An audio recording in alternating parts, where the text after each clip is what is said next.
বাংলার মাটিতে জন্ম হয়েছিল এমন এক সুন্দরী নারীর, ব্রিটিশ মহারানী ভিক্টোরিয়ার দেওয়া বেগম উপাধি গ্রহণ করেননি সে নারী। 19 শতকের যে সময় মুসলমান নারীরা কুসংস্কারে আচ্ছন্ন অবরোধবাসিনী, সে সময় জ্যোতির্ময়ীর মতো সেই নারীর রীতিমতো যেন অভ্যুদয় ঘটেছে। ব্যক্তি স্বাতন্ত্র্যে এবং কর্মতৎপরতায় পুরুষশাসিত সমাজের ভিতে আলোড়ন সৃষ্টি করেছেন বেশ নিপুণভাবে।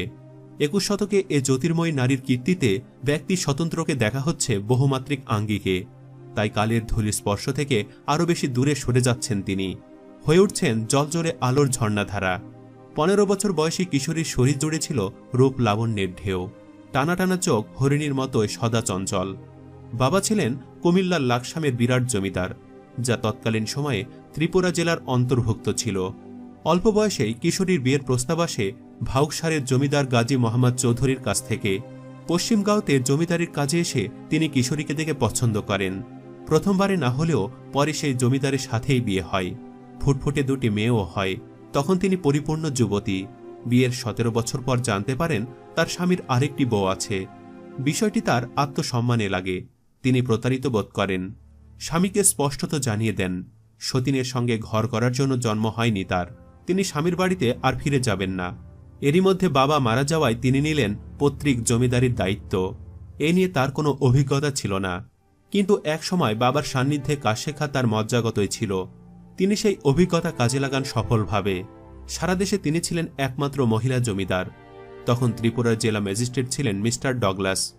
একদিন তিনি খেয়াল করলেন ত্রিপুরা অঞ্চল শিক্ষা ও উন্নয়ন খাতে ভীষণ অবহেলিত। তিনি এই খাতে অর্থ বরাদ্দ চান ব্রিটিশ সরকারের কাছে, কিন্তু সেই অর্থ নির্ধারিত সময়ে আসছে না। ডগলাস সাহেব চিন্তিত হলেন।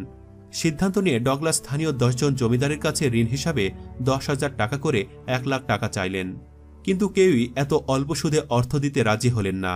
একে একে সব আশা যখন শেষ হয়ে গেল, তখন হঠাৎ একদিন এই নারী জমিদারের নায়েব পুটলি ভর্তি নগদ 1 লাখ টাকা নিয়ে এসে ডগলাসের হাতে দিলেন। ডগলাস খুব আনন্দিত এবং নিশ্চিন্ত হলেন।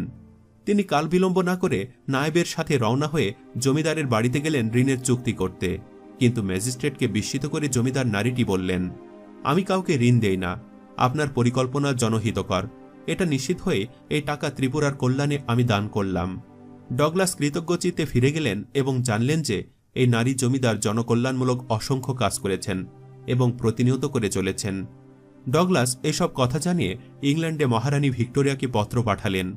রানী ভিক্টোরিয়া এই জমিদারকে বেগম উপাধি দিলেন, কিন্তু জমিদার এই উপাধি প্রত্যাখ্যান করলেন, কারণ অন্য জমিদারদের যেখানে নবাব উপাধি দেওয়া হয় সেখানে তাকে কেন বেগম উপাধি দেওয়া হবে?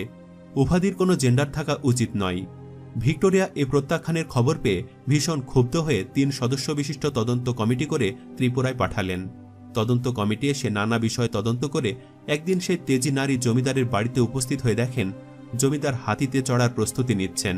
তিনি কোথাও কাজে যাবেন, সেখানে তাকে নির্দিষ্ট সময়ে পৌঁছতে হবে। তদন্ত কমিটি জমিদারের কাছে সময় চাইলে জমিদার বললেন, আমি পূর্ব নির্ধারিত কাজে যাচ্ছি, এখন আপনাদের সময় দেওয়া সম্ভব নয়।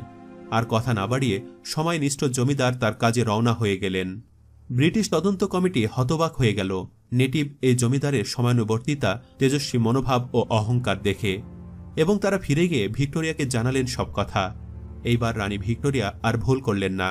প্রবল ব্যক্তিত্বময়ী এই জমিদারকে নওয়াব উপাধি দিলেন। 1889 সালে ব্রিটিশ সরকার 35,000 টাকা ব্যয় করে যথাযথ মর্যাদা দিয়ে কুমিল্লায় এই জমিদারকে সম্বর্ধনা দিলেন। তিনি হলেন বাংলার প্রথম নারী নওয়াব। তার নাম নওয়াব ফয়জুন্নেছা চৌধুরানী। তিনি কেবল জনহিতকর কাজই করেননি, নারী শিক্ষা, নারী উন্নয়নমূলক অসংখ্য কাজ করেছেন। ছিলেন সুশিক্ষিত, 4টি ভাষা জানতেন, ছিলেন একজন সুসাহিত্যিকও। ফয়জুন্নেছার প্রাত্যহিক জীবনযাত্রায় সবসময় একটা শৃঙ্খল নিয়মনিষ্ঠা বিরাজ করত। তিনি শেষ রাতে উঠে অজু করে নামাজ আদায় করতেন। নামাজ ও কোরআন তিলাওয়াত শেষে 8টায় নাস্তা করতেন। তারপর 8টা থেকে 11টা পর্যন্ত জমিদারি কাজকর্ম শেষ করে অন্দর মহলের পুকুরে গোসল ও সাঁতার কাটতেন। আহরাদি ও জোহরের নামাজ সেরে কিছুক্ষণ বিশ্রাম নিয়ে আবার জমিদারির কাজ করতেন। আসরের নামাজ পড়ে কিছু সময় সাহিত্য সাধন করতেন। 70 বছর বয়সে 1903 খ্রিস্টাব্দের 23 সেপ্টেম্বর এই মহীয়সী নারী পরলোক গমন করেন। দোয়া করি আল্লাহ তাআলা যেন মহীয়সী এই নারীকে ওপারে ভালো রাখেন, তার ভুলগুলো ক্ষমা করে ভালো কাজের উত্তম প্রতিদান প্রদান করেন। আমিন। ভিডিওটির কমেন্ট